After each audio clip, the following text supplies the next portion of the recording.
had 45 seconds before the chandeliers flickered and Chicago's most dangerous man realized he'd married his executioner. My hand shook as I folded the receipt into quarters, 7 words scrawled in trembling ink. The paper felt impossibly thin between my fingers, like it might disintegrate before it reached him. The receipt felt like a loaded gun in my pocket. 7 words, 45 seconds. One chance to warn Chicago's most feared mafia boss that the woman smiling across from him had already signed his death warrant. They say hell hath no fury like a woman scorned. They're wrong. Hell is a woman who was never in love to begin with. Around me, the Briar Hall Royale hummed with the quiet frequency of old money crystal against bone china. Muted conversation, the whisper of silk scarves against velvet booth seats. The air smelled of truffle, risotto, and roses that cost more per stem than I made per hour. Outside, Chicago's November rain hammered against the floor-to-ceiling windows, but in here, everything was warm. Too warm. Suffocating. I approached table 9 like I was walking toward the edge of a cliff. Todd Ford sat with his back to the marble pillar, the city's glittering skyline framed behind him like a throne of lights. He looked carved from granite, sharp jawline, dark hair impeccably styled, a charcoal suit that probably cost more than my entire year's rent. His hands rested on the white tablecloth, fingers still, patient, the kind of stillness that suggested violence waiting just beneath the surface. Beside him, Sylvia Wood leaned close, one manicured hand resting on his forearm. Her champagne blonde hair caught the candlelight, and her emerald dress hugged her frame like expensive armor. Diamond earrings threw fractured rainbows across the table. She looked like a woman madly in love. She wasn't. 20 minutes ago, I'd heard her order his death. The staff corridor at Briar Hall Royale wasn't really a corridor. It was a narrow hallway lined with wine storage and prep stations, dim and utilitarian compared to the opulence beyond the velvet curtain. I'd been restocking linens from the supply closet when I heard her voice, low, venomous, speaking in rapid bursts. I froze, my arms full of white tablecloths, pressed against the wall between the wine racks and the service elevator. He's in position, table 9, by the pillar. Her voice was clipped, controlled. English was something else underneath, an accent I couldn't place but recognized as dangerous. Confirm the timing.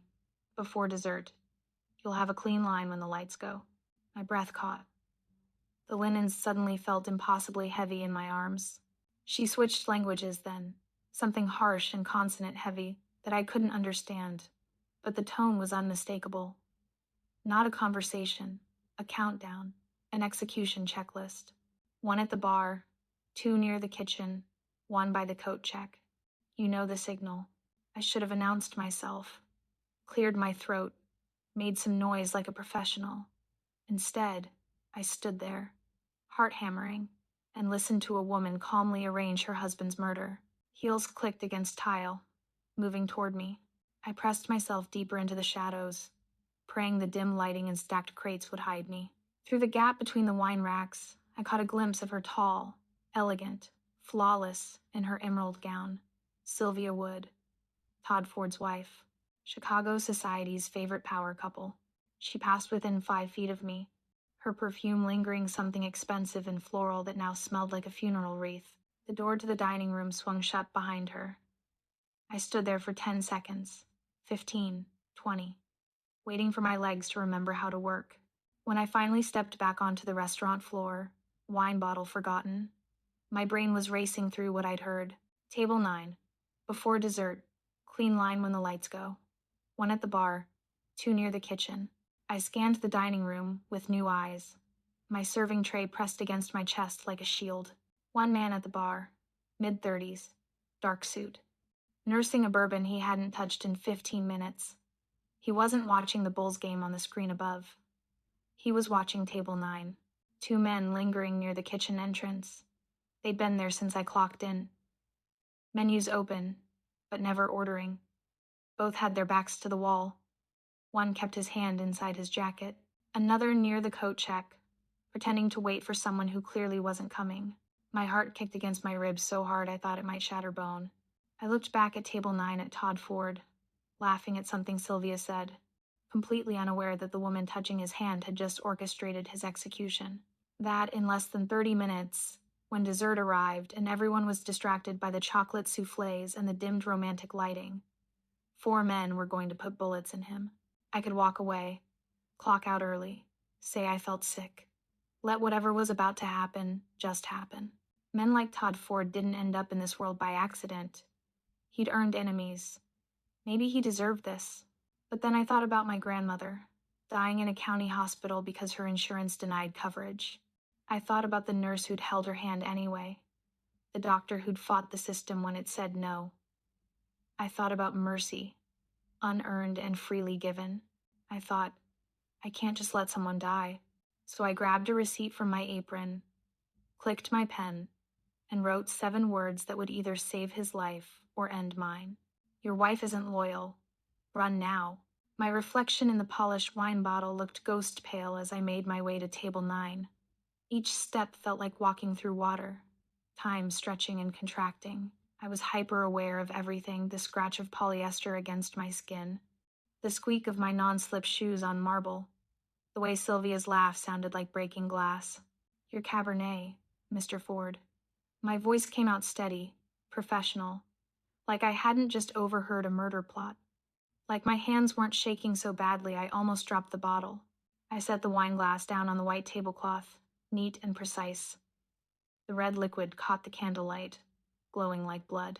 And then I did the thing every server is trained never to do. I touched him. My fingers brushed his hand as I slid the folded receipt beneath his wine glass. The contact lasted maybe half a second, a violation of every boundary between his world and mine. Todd Ford's eyes snapped to mine. They were darker than I'd expected.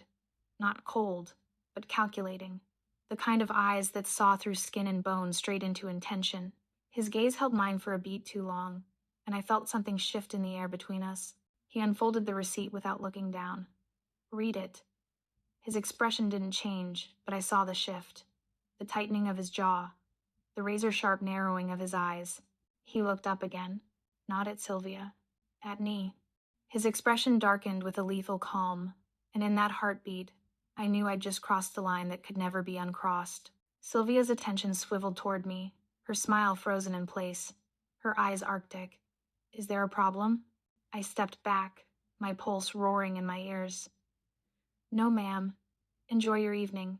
I turned and walked away, feeling both their stares burning into my back, one filled with suspicion, the other with deadly recognition. Behind me, I heard the first chandelier flicker. Before I show you how this deadly night unfolds, hit that like button, and tell me where you're watching from. I love seeing our little dark romance family stretch across cities, countries, and time zones. Every click, every comment, every bit of love you leave here helps us keep unraveling these dangerous love stories and high-stakes betrayals together. Because trust me, what happens next will have you questioning everything you thought you knew about loyalty, love, and survival. I'd been serving Chicago's elite for 3 years without incident, without drama, without ever stepping outside my lane. That changed the moment I heard Sylvia Wood's voice in that hallway. I made it 3 steps before Todd Ford's voice cut through the dining room murmur. Wait. I froze, my heart slamming against my ribs. Behind me, I heard the soft clink of glass against marble. Darling, Todd said, his voice smooth as silk over steel. Let's toast. To us. I didn't turn around, but I could picture it perfectly. Todd reaching for Sylvia's glass, sliding it toward himself with practiced ease, switching them. Actually, Sylvia's voice came out tight, strained. I'm not feeling red tonight. Give me yours instead. A pause. Heavy. Loaded. You picked the Cabernet yourself, Todd said softly. I changed my mind. Sharp now. Defensive. Another beat of silence. I risked a glance back.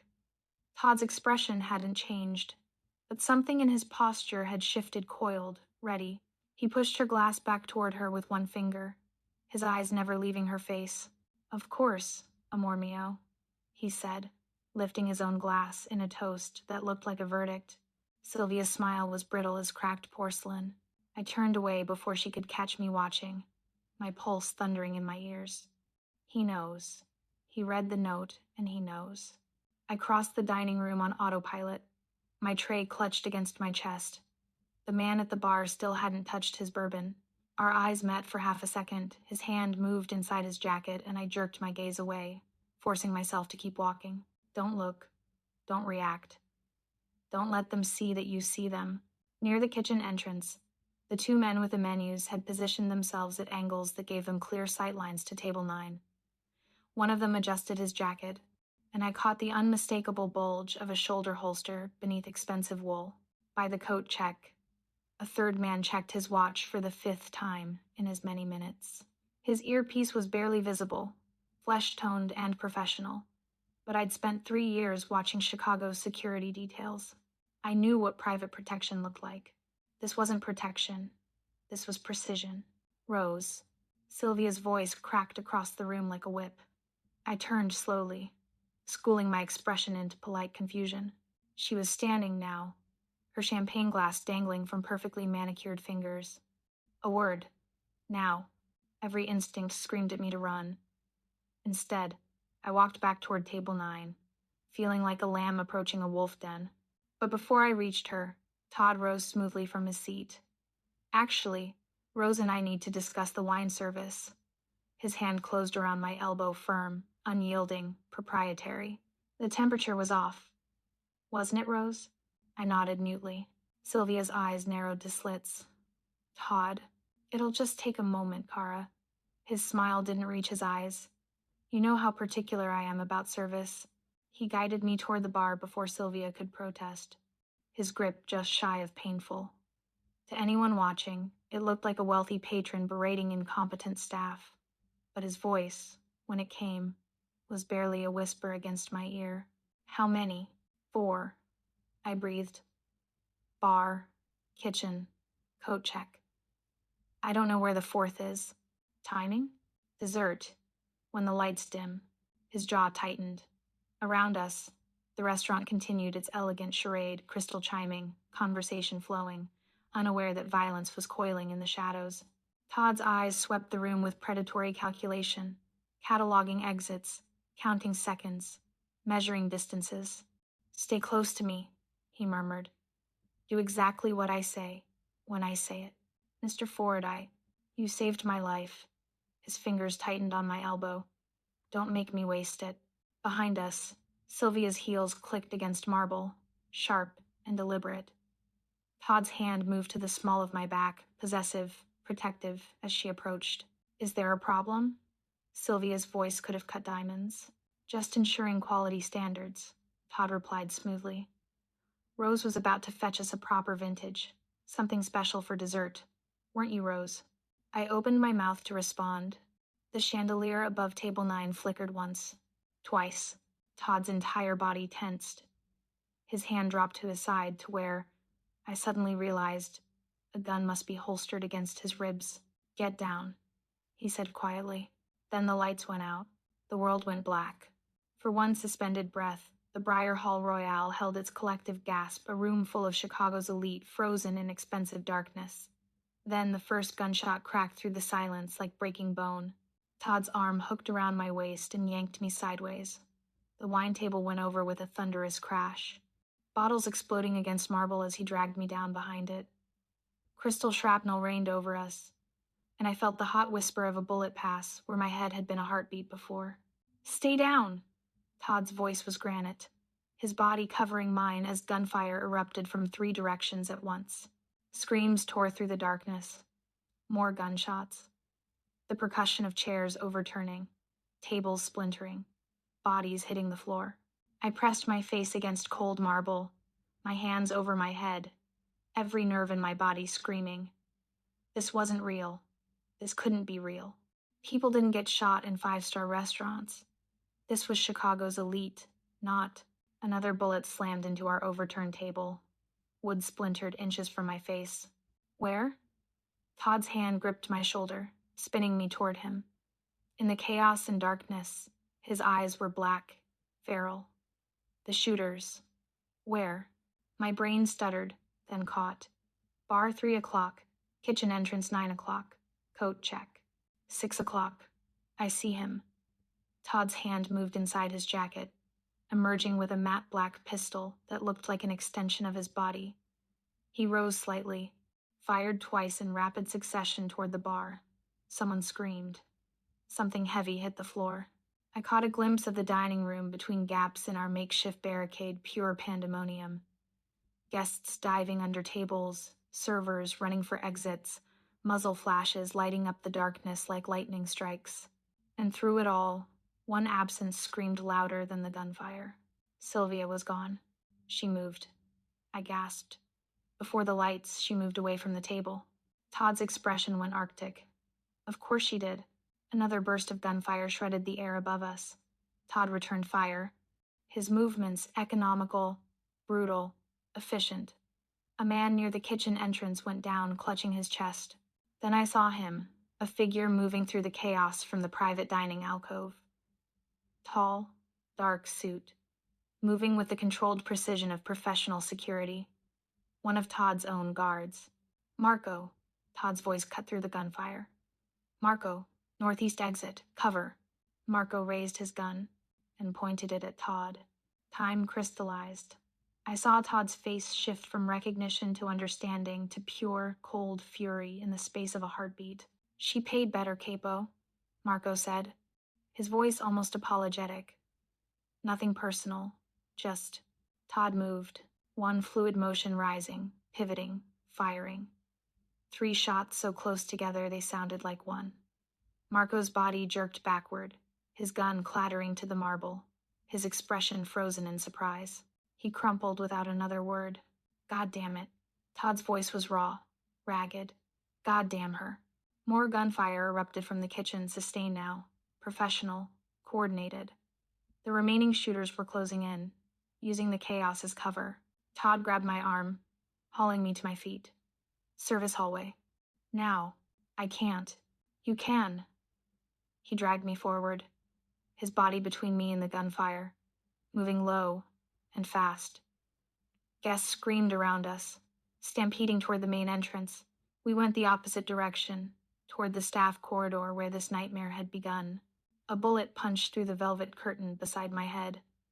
Todd fired back without looking, his free hand locked around my wrist like iron. We crashed through the service door, into the narrow hallway. Emergency lighting bathed everything in sick red. Behind us, the dining room was a war zone. Screams, gunfire, breaking glass, the acrid smell of gunpowder mixing with expensive perfume. Todd slammed the door shut, shoved a prep station against it. His chest heaved, his perfectly tailored suit torn and bloodied. He checked his gun, reloaded with practiced efficiency, then his eyes found mine. You're coming with me. What? No, I need to. They saw you. His voice cut like a blade. They saw you give me that note. They saw Sylvia look at you. You're a witness now, Rose, which means you're a target. Behind the barricaded door, something heavy slammed against wood. Voices shouted in Italian. The door shuttered. Todd grabbed my hand and ran, dragging me deeper into the service corridor, toward the loading docks and the rain-soaked Chicago night beyond. Behind us, the Briar Hall Royale burned with violence and betrayal. And somewhere in that chaos, Sylvia Wood was already gone. The loading dock door slammed open and we burst into the night. Rain hit my face like cold needles, soaking through my uniform in seconds. Todd's hand stayed locked around my wrist as he pulled me toward a black sedan idling in the alley, engine running, headlights off. He wrenched the back door open and shoved me inside. Drive. Now. The car lurched forward before my door even closed. I caught a glimpse of the driver, another man in a dark suit, silent and grim before Todd slid in beside me, his gun still drawn, his eyes scanning the rain-streaked windows. Behind us, the Briar Hall Royale blazed with emergency lights. Sirens wailed in the distance, growing closer. We took a corner hard enough to throw me against the door. I braced myself against the leather seat, my heart still hammering, my hands still shaking. The adrenaline was draining now, leaving me hollow and cold. Talk, Todd's voice cut through the drumming rain. Everything you heard, word for word. I swallowed hard, trying to organize thoughts that felt scattered like broken glass. She was in the staff corridor, on her phone, speaking Italian, I think, and something else. What did she say? He's in position, table 9. And something about timing. Before dessert, when the lights dimmed, she said there'd be a clean line. The words tumbled out faster now. She mentioned the bar, the kitchen, multiple people in position. She switched languages halfway through. I couldn't understand all of it, but the tone was. My voice cracked. She was giving orders, confirming a hit. Todd's jaw worked, a muscle ticking beneath his cheekbone. His knuckles were white around the gun. She switched your wine glasses, I added quietly. At the table, you tested her and she refused to drink from yours. I know. His voice was acid. I know. The car sped through Chicago's streets, running red lights, taking turns that threw us sideways. Rain battered the windshield. My reflection in the window looked like a ghost. 3 years, Todd said, so quietly I almost didn't hear him. 3 goddamn years. Then his eyes snapped to me, sharp and sudden. How do I know you're not part of it? My blood went cold. What? Convenient, isn't it? His voice turned dangerous, predatory. A waitress overhears a murder plot, risks her life to warn a stranger, plays the hero. The gun shifted in his hand, not quite pointing at me, but close enough. Or maybe your insurance, Sylvia's backup plan. Feed me just enough truth to earn my trust, then lead me exactly where she wants me. That's insane. Is it? The gun rose, leveling at my chest. Because right now, the only person who claims to have heard that conversation is you. And the only person still alive who can verify Sylvia's betrayal is sitting in my car. The driver's eyes flicked to the rearview mirror but said nothing. We stopped at a red light. Rain hammered the roof. In the sodium glow of the street lamp, Todd's face looked carved from marble, beautiful and merciless. Tell me the truth, he said softly, or I end this now. My hands were shaking so badly I had to clench them into fists. Every instinct screamed at me to lie, to say whatever would make him lower the gun. But I'd spent 3 years serving people who lied with every breath. I knew what it looked like. I'm not part of this. My voice came out steadier than I felt. I'm a waitress who overheard something horrible and made a choice. Maybe it was stupid. Maybe I should have minded my own business. But I told you the truth. I met his eyes, even though looking down the barrel of his gun made my stomach twist. So if you're going to kill me, at least have the decency to kill me for telling the truth. Not for a lie I never told. The light turned green. For 5 endless seconds, Todd didn't move. The gun stayed trained on my heart. His eyes searched my face, looking for cracks, for tells, for any sign of deception. Then, slowly, he lowered the weapon. He didn't apologize, didn't explain, just turned away and stared out the rain-streaked window as the car accelerated into the Chicago night. Where are we going? I whispered. Somewhere she doesn't know about, Todd said. Somewhere I can think. 20 minutes later, we pulled into an underground garage beneath a nondescript building on the south side. The driver killed the engine. Todd got out, came around to my door, and opened it like a gentleman escorting a date. Welcome to the safe house, he said flatly. Try not to bleed on the furniture. I looked down. My uniform was torn, spotted with blood that might have been mine or someone else's. My hands were scraped raw. I didn't remember any of it happening. Todd's hand found my elbow again, gentler this time, almost careful. Come on, we've got work to do. He led me toward a steel door, and I followed him into the unknown, leaving behind the rain and the sirens and the shattered remains of my ordinary life. The safe house was sterile and anonymous concrete floors, industrial lighting, furniture that looked rented and temporary. Todd locked 3 deadbolts behind us, then moved through the space with mechanical precision, checking windows, clearing rooms, securing perimeters. I stood in the middle of the main room, dripping rainwater onto concrete, my body finally catching up to what had just happened. My legs started shaking, then my hands, then everything. Sit, Todd gestured to a metal chair at a table that looked more interrogation than dining. I sat. He remained standing, looming over me, his gun now holstered but still visible beneath his torn jacket. In the harsh fluorescent light, I could see the blood spatter on his collar, the tension coiled in every line of his body. Start from the beginning, he said. Every word. Every detail. Don't leave anything out. So I told him. About restocking linens. About Sylvia's voice cutting through the corridor. About freezing between the wine racks. My arms full of tablecloths, listening to her orchestrate murder in 3 languages. She said he's in position. I recounted, my voice shaking. Table 9, by the pillar. She confirmed timing before dessert. She mentioned the bar, the kitchen, the coat check. She said, you'll have a clean line when the lights go. What else? Todd's voice was relentless, methodical, exact words. What did she say in Italian? I don't. I only caught fragments. Something about position, timing, signal. Then she switched to something else Russian, maybe? I don't know. My hands clenched in my lap, but I know what I heard. I know what it meant, and you decided to warn me. His eyes bored into mine. Why? Because... My voice cracked. Because I couldn't just let someone die. Even someone like you. Someone like me. His laugh was bitter, sharp-edged. You mean a criminal, a monster, the kind of man who deserves what's coming to him. I don't know what you are, I said quietly. I just know you didn't deserve to be executed by someone who pretended to love you. Something shifted in his expression, a crack in the armor, quickly sealed. He was silent for a long moment. Then he moved to a laptop on the counter, typed rapidly, and turned the screen toward me. Tell me what you see. I leaned forward.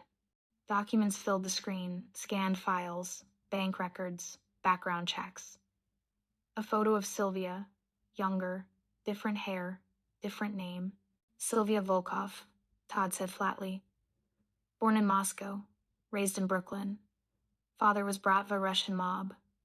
Mother died when she was 12. He scrolled through more documents. Everything she told me was a lie. Her background, her family, her degree from Columbia, all fabricated. My stomach twisted. How long have you? 10 minutes. His voice was hollow. I've known the truth for 10 minutes.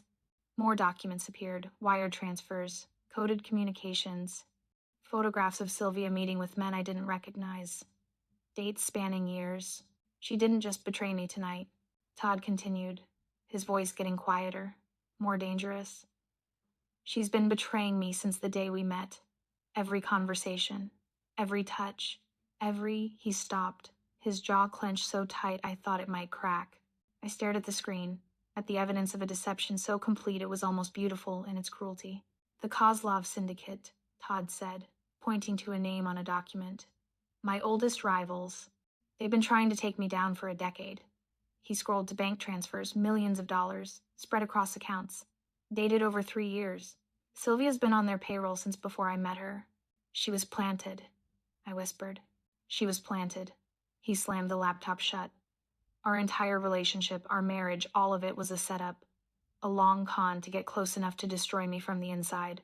For the first time since we'd entered the safe house, Todd's control cracked. He braced his hands against the counter, his shoulders rigid, his breathing harsh and uneven. 3 years, he said again, almost to himself. I trusted her with everything. My operations, my people, my... He stopped, shook his head sharply.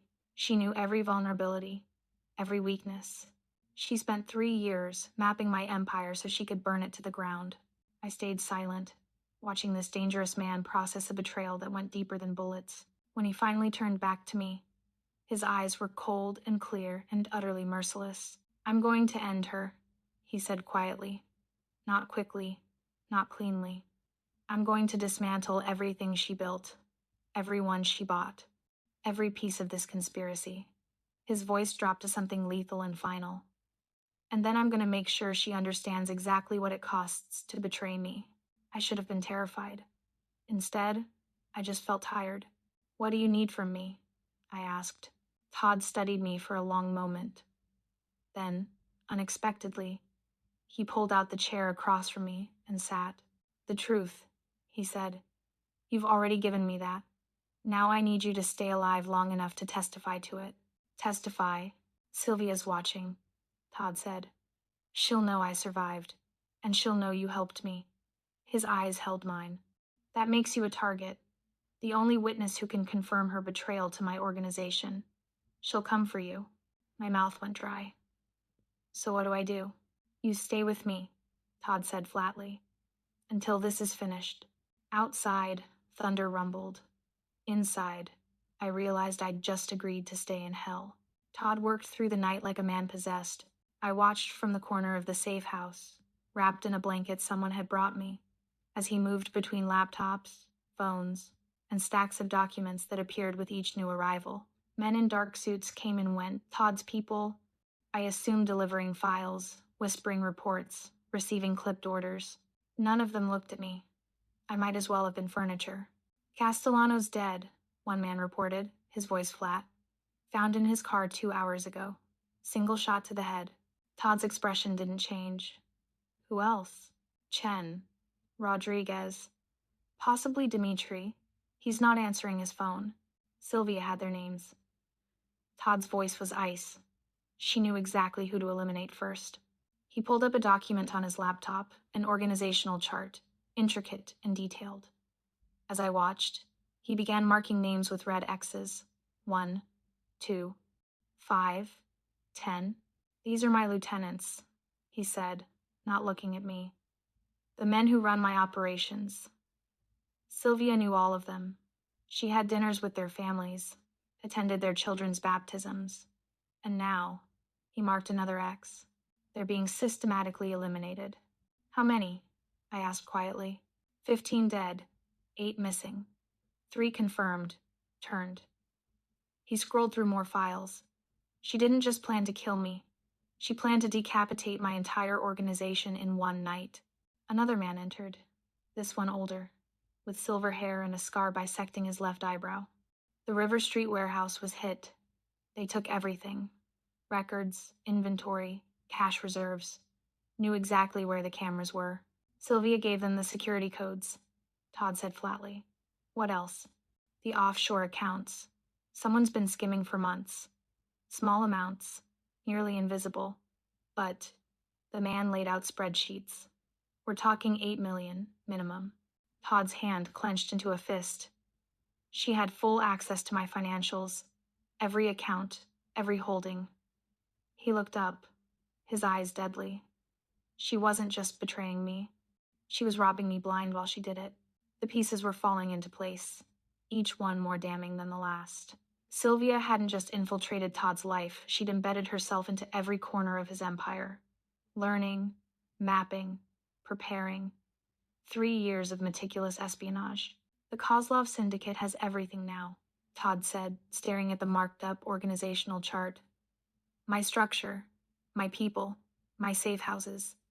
She handed them the keys to my entire operation. He stood abruptly, pacing like a caged predator. They'll move on the remaining lieutenants tonight, consolidate what they've taken, and by tomorrow, he stopped, his jaw tight. They'll own Chicago. One of the younger guards stepped forward. Boss, there's something else. We picked up chatter. Kozlov's people are looking for someone. A woman, black, mid-20s, works at Briar Hall Royale. My blood turned to ice.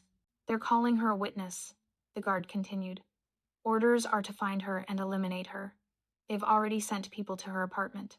Todd's eyes cut to me. Address?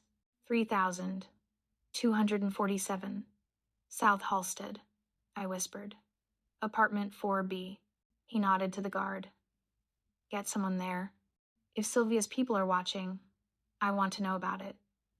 And torch anything they might use to track her. The guard disappeared.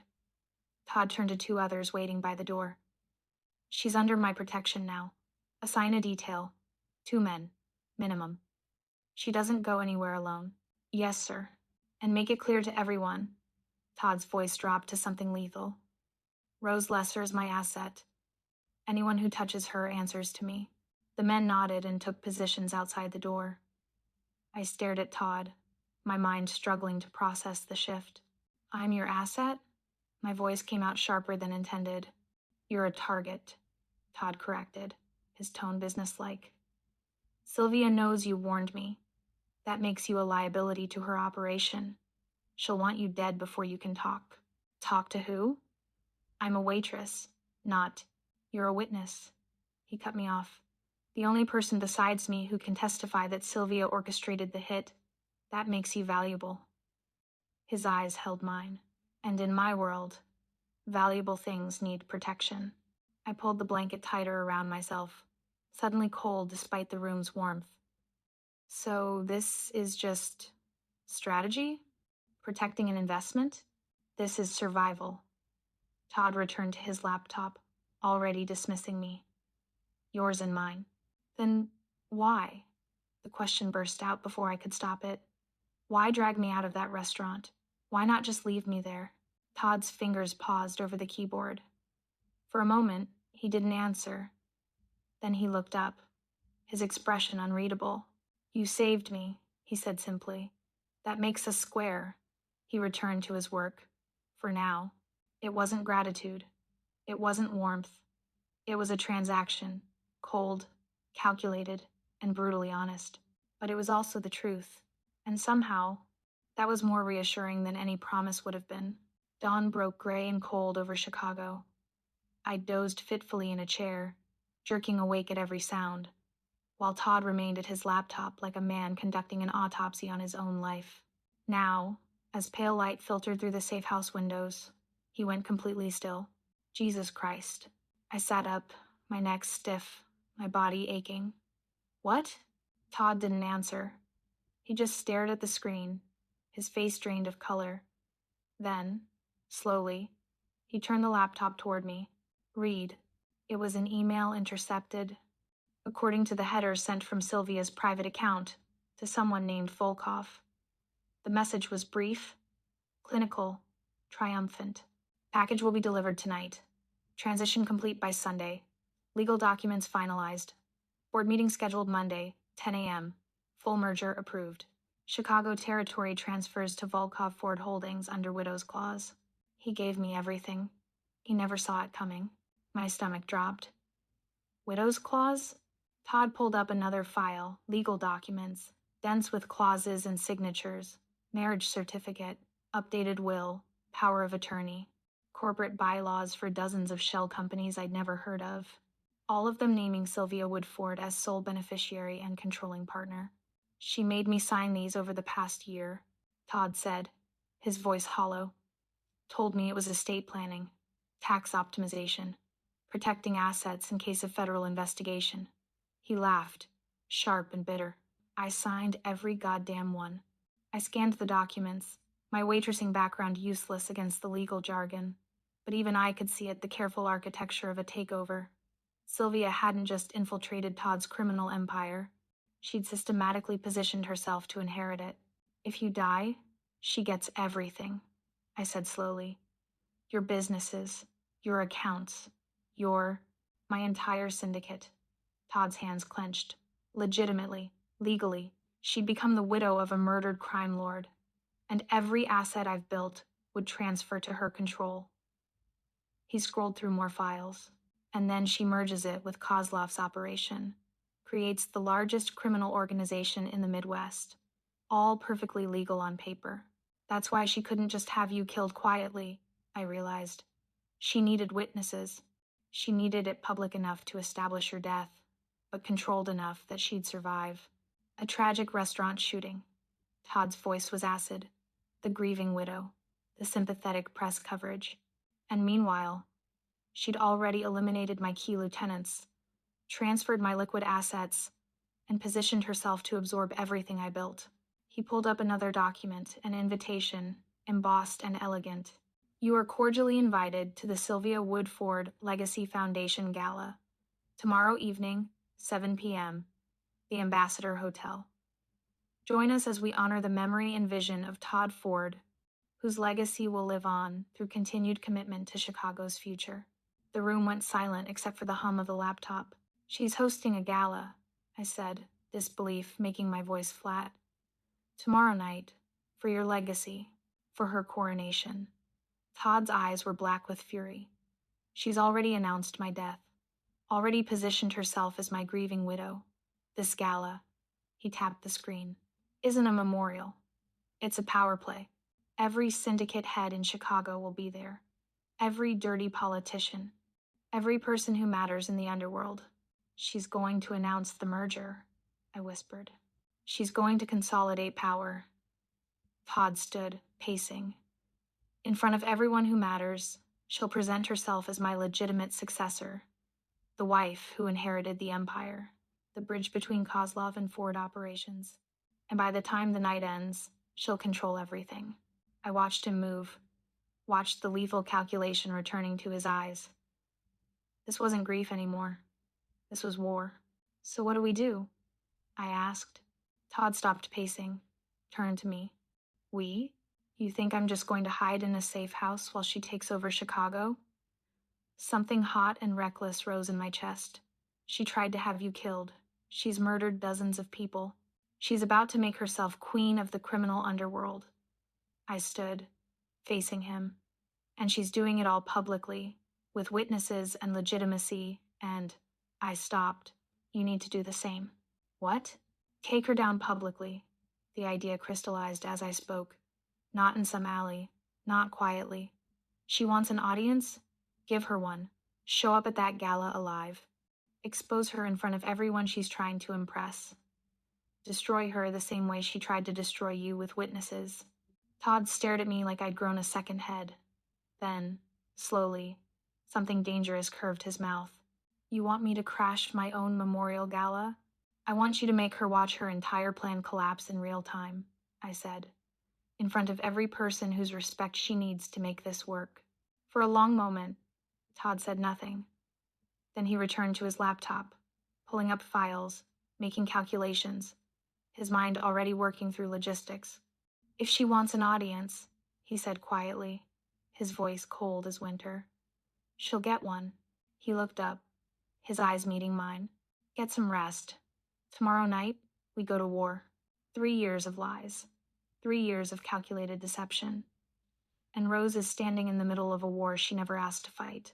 If you're feeling that tension, that pull between danger and justice, hit that like button and tell me where you're watching from. I love seeing our little dark romance family stretch across cities, countries, and time zones. Every click, every comment, every bit of love you leave here helps us keep unraveling these dangerous love stories and high-stakes betrayals together. Because this betrayal, it's about to get so much worse. The day passed in a blur of preparation that felt like loading weapons for a war I didn't understand how to fight. Todd's people came and went, bringing equipment, documents, and updates on Sylvia's movements. She was at the Ambassador Hotel already, overseeing preparations for the gala, playing the grieving widow, accepting condolences, perfecting her performance. She thinks I'm dead, Todd said, reviewing surveillance photos of her arrival, or at least incapacitated. My people reported a body matching my description pulled from the Chicago River this morning. Planted evidence. She's selling the story. Will anyone believe it? I asked. They'll want to. He set down the photos. Half the syndicate would prefer me gone. The other half will follow power. If Sylvia can convince them she's holding the reins legitimately, they'll fall in line. Until you walk through the door. Until I walk through the door, he agreed. Which is why we need to do this right. One chance. If we fail. He didn't finish. He didn't need to. An older woman arrived mid-afternoon, carrying garment bags and a makeup case that looked professional enough for a photo shoot. She gave me one assessing look, then nodded. I can work with this. 3 hours later, I didn't recognize myself in the mirror. The dress was midnight blue, elegant and understated, expensive in a way that whispered rather than shouted. My hair had been styled into smooth waves, my makeup subtle but transformative. Diamond earrings borrowed, I was told, caught the light. I looked like I belonged at a gala for Chicago's elite. I looked like someone who wasn't a waitress from the South Side. Better, Todd said, appearing behind me in the reflection. He'd changed to a charcoal suit, different from the one he'd worn at Briar Hall Royale, perfectly tailored and deadly elegant. You'll blend in. I'm not supposed to blend in, I reminded him. I'm supposed to be your proof. First you blend, then you testify. He handed me a small device, a recording pen, disguised as jewelry. Keep this on you. Everything said within 20 feet gets recorded and transmitted to my people outside. If something goes wrong, I'm surrounded by criminals and the woman who wants me dead. Then don't let something go wrong. His voice was flat, but his eyes held something else. Concern, maybe, or calculation. With Todd, it was hard to tell. He spent the next hour drilling me on how to move through the gala, how to hold a champagne glass, how to deflect conversations, how to identify exits and security, how to recognize when someone was carrying a weapon. You're in their world now, he said. Everything is performance. Everything is power. Show weakness and they'll exploit it. Show fear and they'll target you. What should I show? Nothing. He adjusted the collar of my dress with surprising gentleness. Show them nothing but what you want them to see. Our eyes met in the mirror. For a moment, the safe house fell away, and I saw something fragile and dangerous building between us. Trust born from trauma. Alliance forged in fire. Why are you doing this? I asked quietly. Really? You could handle Sylvia without me. Todd's expression shifted, something raw, flickering beneath the control. No, he said finally. I couldn't.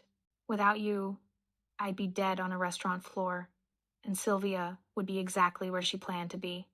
He stepped back, the moment breaking. You're the only reason I'm still breathing. That means something.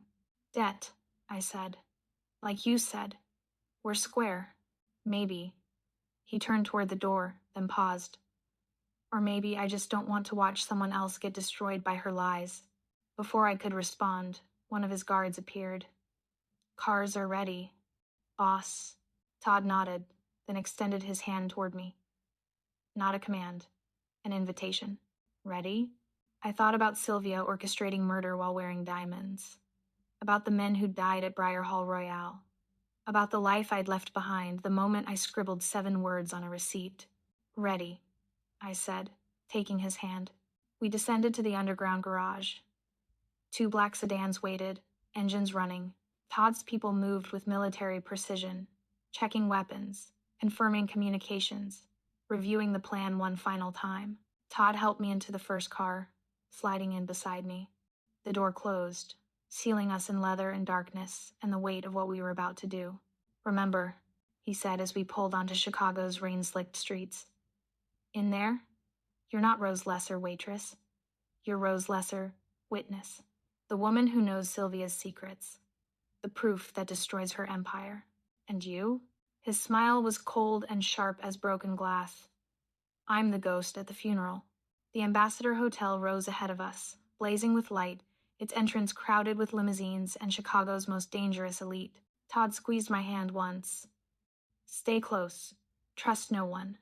And when the moment comes, I'll be ready. We stepped out into the November night, and together, walked toward Sylvia's coronation. The Ambassador Hotel ballroom glittered like a cathedral built for sin. Crystal chandeliers cascaded light over Chicago's elite syndicate heads in Armani, politicians in borrowed virtue, businessmen whose empires were built on blood money. Champagne flowed. String quartets played. Everyone smiled with teeth sharp enough to draw blood. And at the center of it all, Sylvia Woodford held court like a queen. She wore white, a calculated choice, virginal and mourning all at once. Her hair was swept up, diamonds at her throat, her expression perfectly calibrated between grief and grace. She moved through the crowd, accepting condolences, her hand touching arms, her voice soft and trembling at precisely the right moments. She was magnificent. She was monstrous. Todd and I entered through the side gallery, bypassing the main entrance. His people had positioned themselves throughout the ballroom, waiters who weren't waiters, security who answered to him, allies who'd remained loyal despite Sylvia's purge. There, Todd nodded toward the stage where Sylvia was approaching a microphone. She's about to begin. We moved to the edge of the crowd, close enough to see but shadowed by a marble column. My heart hammered against my ribs. The recording pen felt impossibly heavy in my hand. Sylvia tapped the microphone. The room fell silent.